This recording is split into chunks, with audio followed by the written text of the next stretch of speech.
Now, if you're facing the error failed to retrieve version config, either it is 2 or 3, it is quite simple to fix. You need to simply go on your PC, you need to go to your search, and here type in for command prompt, right click, and run as administrator. Click on yes.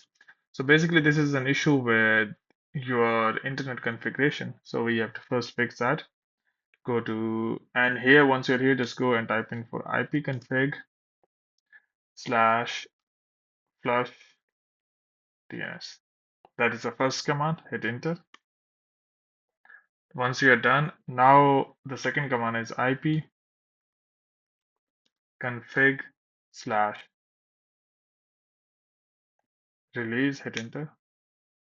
Once you are done with that, third command is ipconfig slash renew. Hit enter.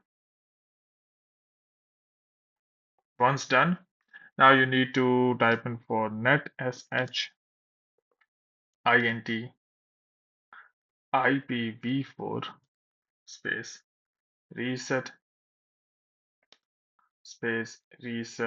log dot txt. So once you're done, so hit enter.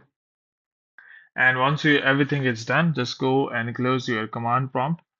And you need to restart your computer and once again try starting your Firefly or some other game, and it should work. I hope this video has helped you out, but before you go, please like the video.